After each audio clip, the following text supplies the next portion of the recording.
there, I'm Lisa Doyle with Sereno Real Estate here in our beautiful East Bay. Welcome to June, everyone. Here we are, first week of June, and I wanted to bring everyone just a basic real estate, kind of a half-year update. This will be a little longer than some of them potentially, but I know everyone has a million questions. You know, we've seen just a little bit of a normalizing in real estate all over the country, which we'll talk about that a little bit more about what the numbers are here in the East Bay. But everyone wants to know, what are values doing? What's the pricing doing? What's the demand doing? So I'm going to give you guys a full update on our East Bay. And I always consider the East Bay, Livermore down the 580 clip, all the way down the 680, which is Dublin, San Ramon, Danville, Alamo, all the way down to the La Miranda area, Martinez, all the way around Ignacio Valley down to Clayton. And so the East Bay is a pretty broad area. So the numbers that I'm talking about will encompass that whole area. And of course, I'll give you guys some specifics on certain cities as well. So like I said, here we are, first week of June, and we've had a normalizing in the market. Most people realize interest rates have now gone from, historic 2.5% up to, like, for some lenders, somewhere between 5% and 5.5% is what we're seeing right now. There's a few loans that you could still capture just under the 5%. So what I want to share before we go into numbers, what I want every buyer to understand is these interest rates were lower than what the historic averages are. So if you're able to capture a 5% loan or just under 5% or hovering around that, that is still very attractive. Although I do understand the shock between 2.5 up to 5.5 at such a quick pace has been a little bit of a shock to many buyers, which I totally get. But understand that 5.5%, pretty average. I think historical average, if you look for 50 years, is closer to 6.5%.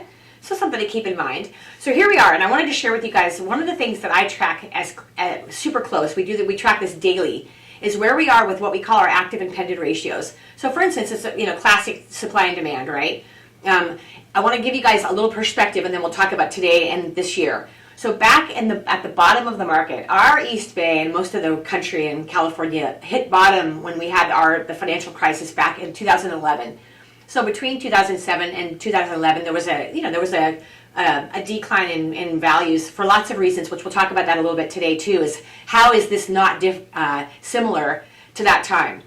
But again, we bottomed out at 2011. So at the 2011 time in our East Bay, there was over 2,400 active homes on the market at just one time. I mean, just a tremendous influx of inventory, and only about 1,000 pending at that time.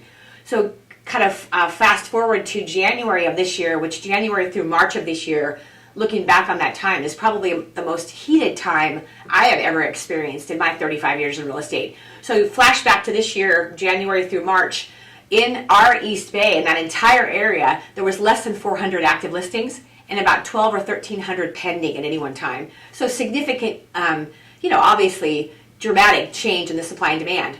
So right now, and again, January through March, less than 400 active listings, 1,200 pending, a huge difference between the active and pending. Right now, here we are in June, this is the first time in 3 years, we have more active than pending homes in our East Bay. So what we're seeing, again, is a little bit of a shift in the normalizing of the market. So I'm going to give you guys a total. Right now, in that East Bay, there's 975 active listings as of today, June 7, 686 pending.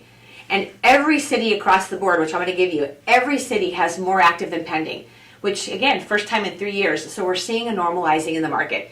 975 to 686 is still pretty even, right? We're a little bit heavier on the active than we are on the pending. But this is still a healthy space. Super important for buyers to understand. This is what we call normal. Even more inventory per pending would be still considered normal. And we'll talk about timing, like market times as well. But right now here in Pleasanton, I'm going to give you guys a little bit of an overview of some of our cities. Pleasanton, there's 119 active, 74 pending. San Ramon, 122 active, 61 pending. So San Ramon, this whole year, has been one of the most heated cities in our area, where we had 160, 170 pending and 30 active listings, 30 or 40 in the first quarter. So to go from that to 122 and 61 pending is a pretty significant adjustment in inventory, right? Concord, 138 active and 112 pending. Alamo, 29 active, 12 pending. Danville, 96 active, 73 pending. And then I've got a few other cities. Of course, if you have specific questions about your particular city, let me know. We specialize in our entire, this part of the East Bay. So like I said, what we're seeing is just a normalizing in the market. And one encouragement I want to give everyone is back in January of this year, January, February, March, April, super active, not a lot of inventory. And then the Federal Reserve raised rates very quickly, which kind of put a little bit of a cool on the market, which is what that action is intended to do, right? Curb inflation. What I want everyone to understand is back then when the market was so heated, people were afraid to move, even if you wanted something larger. So let's say an average family wants to sell a home that's smaller and they need more space. They were struggling with that decision because, who knows if you could find another home, multiple offers. Some houses were having 15 offers, 20 offers. They were afraid to sell their home for fear that they couldn't find one. This normal market right now allows the home seller to sell your home, and there's choices available for you to find another house. So a normal market in many cases is actually better for most people because you're not stuck in that, oh my gosh, I don't want to be homeless, and yet you can't buy a house without selling. So there's that vicious cycle. Couple pieces of statistic I want to share with you guys. Average days on the market right now is 36. So one thing to keep in mind, real estate has gone to a little bit more of a normal space, right? Back when the market was super heated, the average market time was less than 2 weeks. Now we've got an average market time of 36 days. So part of this is just learning to be a little bit patient. For the home seller to understand that patience is required. Buyers have more choices to look at. They're going to be taking longer to make decisions because they do need to look at more houses before they can find the one that's the best fit for them. So keep that in mind.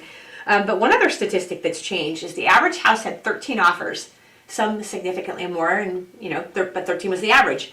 Right now, the average house is receiving 2 offers, and that's average. So some houses are just coming to market. The process works its way through. We market the house like crazy, and they receive a good offer or maybe 2. So just keep that in mind. We've become a space of what we might deem to be normal. Now, the biggest question is, where are we headed? I know a lot of buyers, sellers, everyone wants to know where we're headed. We don't have a crystal ball, but what I do know is the Federal Reserve has said they plan to raise rates a couple more times this year. My hope, and I think the next meeting is here in June, my hope is that they look at what's going on. We are normalizing. We are seeing some, effect of them raising rates, that they will choose to not be as aggressive the second half of the year. That is our hope. Again, no crystal ball. I think our market's going to be stable, but what we might deem to be normal. There's going to be more houses available to choose from. Houses are likely to take longer to sell, and the buyers will have choices. If you're looking to sell a home and buy a home, you'll have opportunity. And one thing that I think might start happening even more so is when the market is super heated, contingent offers are unheard of, right? Someone who has to sell a home first, are you kidding me? I think the second half of the year might lend itself towards a good saleable home, well positioned and well exposed and, priced fair. A home seller might look at that and accept contingent offers moving forward. So keep that in mind. This is a moving into what at least potentially for a while, a more normal environment. Now, if you guys have questions, I'm so happy to help. We plan to do interviews with realtors all over the country. I have my first interview this coming week on Thursday. My good friend Christoph Chu, who specializes in the Beverly Hills, Southern California market, he's going to give us an update on his market.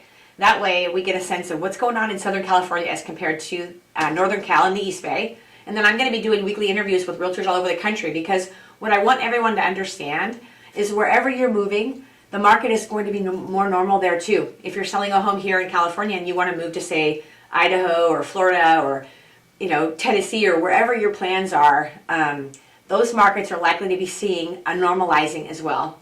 So if you guys have questions, let me know. Again, I'm Lisa Doyle. I so hope to see you guys soon. Stay well, take care, and I'll see you soon.